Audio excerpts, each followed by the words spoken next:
Hey guys, Mike here. I thought I'd share with you a recent recording, a recent capture of boss fight with Darkeater Midir.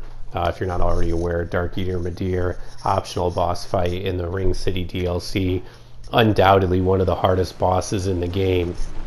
If for no other reason than just because she has such an incredibly deep pool of health. I meant to actually pull the stats on some of the bosses beforehand, but if I recall, a typical Dark Souls 3 boss is going to have somewhere in the vicinity of 4,000 to 6,000 hit points. My recollection is Boss Eater Midir has around 15,000. I'll have to go back and double check those numbers. But in addition to having just an incredibly large pool of health, she also has incredibly high defenses, so your attacks don't do nearly as much damage to her as they might do to somebody else. There's essentially two ways to approach Darkeater Midir. One way was with a standard melee character, and you try to hit her on the head because she takes double the damage to her head that she takes anywhere else on her body. Now the good thing is with a melee character, you don't have to worry about like her feet being especially resistant. Really, her whole body is resistant equally, again with the exception of her head. But in this fight, I'm using one of the other approaches. The other approach is use of Pestilent Mercury. Pestilent Mercury is awesome because the damage it does is a function of the total hit points of the person taking the damage. So the more hit points that Darkeater Midir has, the more damage it does. So if you're fighting her on an advanced new game, as I am on this character, I'm on either new game +3 or +4, it'll do correspondingly more damage, which is really awesome. It's also awesome if you happen to have summons, and the summons add to the amount of hit points that she has. So nothing too special here. I've got in my right hand, I've got a shield with a simple infusion because it helps me to regen FP so I can keep casting the Pestilent Mercury. And what I learned is it works really efficiently to the point where I only needed one Ashen Estus through the whole fight. In fact, I may not have even needed that. I may have been able to get away with not bringing any Ashen Estus. I adopted this strategy pretty late, so I never went back to Firelink Shrine to shift more of my Ashen Estus over to standard health healing Estus, but I definitely recommend that you do that. Not having to Ashen Estus is a huge help, and of course, you want as much healing Estus as you possibly can get. This is really a true battle of attrition. Once you get good enough at this boss fight to have a chance at winning, it's really, will she make you go through all of your Estus before you're able to whittle her down enough to kill her? So in addition to making sure you have enough Estus, I did a couple other things. I kept Hidden Blessing on me, and then I also kept some of the Siegbräu that you get from Siegward. And what I did was I created a backup of my save file, and so if I got deep enough into the fight where I was using the Siegbräu, but I did not kill her, I would have restored from my save file and restored all of my Siegbräu, but as it turned out, that wasn't necessary. I actually beat her on another character, and having done that, it only took me a couple attempts against her. So once you finally get the fight down, you'll get good enough at it that you can kill her pretty reliably if you want to move on to other characters. However, expect that it's probably going to take you at least 10 attempts before you kill her, and I would not be surprised if it's closer to 20. She just has a lot of different moves that do a ton of damage, and each of those moves, some of them have very subtle tells. Right there you can see I just got hit by one of her lunging attacks, and the tell is pretty subtle. It has to do with how she holds her head, and so until you've seen and been hit by it a few times, you won't know how to respond. And even though I knew how to respond there, I still managed to get hit by it. So outlining my strategy here, and I've seen a number of different approaches for this. My approach is essentially to get in by her face, and then run back by her tail. And what you want to do is you want to play unlocked all the time, because the tells all come from her face. So keep an eye on her head as much as you possibly can. So the game here is get under her head, bait out some of the attacks from her head, run back towards her tail when he does the flame attack, and then you cast the Pestilent Mercury again. So that when she turns back around and re-engage you, she puts her head in the Pestilent Mercury. She's got two phases here, and we're coming up on the close of phase 1 here in just a moment. In phase 1, she does a number of lunging attacks. She does a grab attack, which we may see a little bit later. And this is probably the hardest move to get used to, and that's that Fire Breath.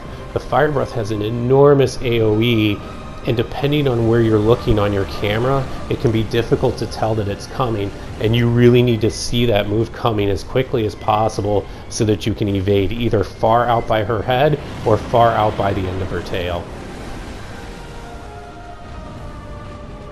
And you see that Pestilent Mercury, they're just doing a ton of damage. So here's the sign, we're heading into phase 2. She gets this new AoE attack, the music changes.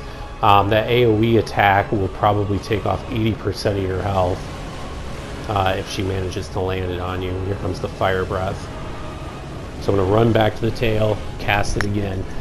She has a couple more moves that she gets in this phase. One of which is that she summons a number of affinity-like orbs that will come and chase you. And if those all hit you, they'll stun lock you, and then she'll probably take a swipe at you, and that'll be the end of the boss fight, so you really need to avoid those orbs. Now, fortunately, she didn't do it a whole lot in this fight because I kept in close enough to her.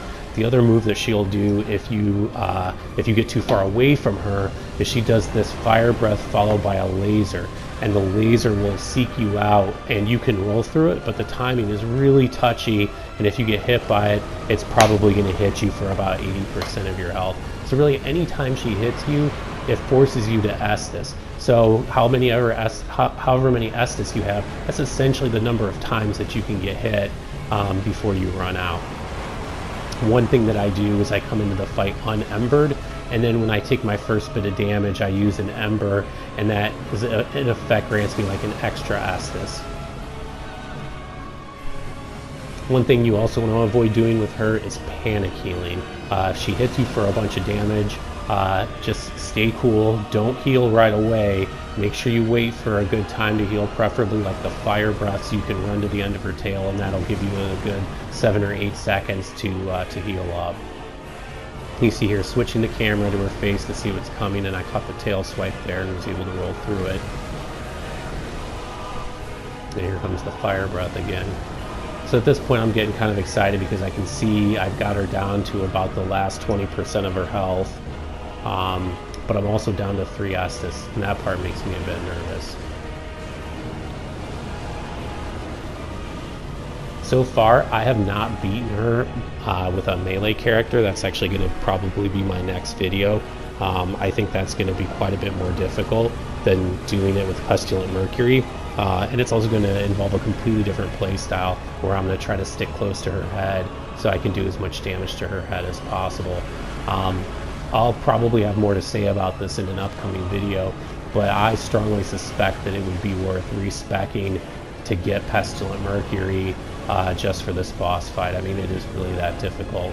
Well, a couple things to know about Pestilent Mercury. I believe it requires 30 int, but it does not scale off your int. So even if you have double that int, it won't do you any good. So you might as well just meet the bare requirements if you're respeccing just to be able to use this spell. And it also does not get boosted, as I understand, with the use of any of the rings. So there's no point in using any of the sorcery boosting rings.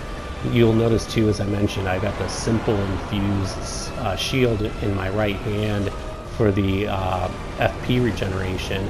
I used to keep a sword in that hand and I'd occasionally take a whack at her head, but it does so little damage relative to the Pestilent Mercury, it just increases the risk of you getting hit.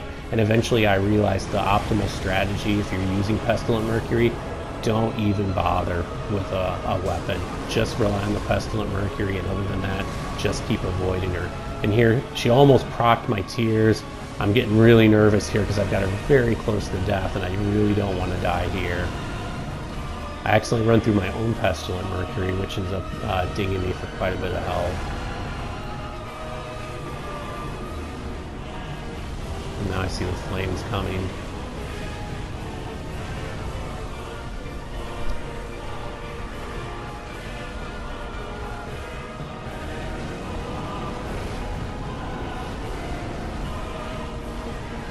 She also has a grab attack, I don't know if we saw, which will almost one-shot you.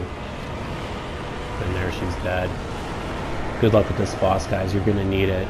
She's really, really tough. I hope this video gave you some insights into how you might beat her yourself. Thanks for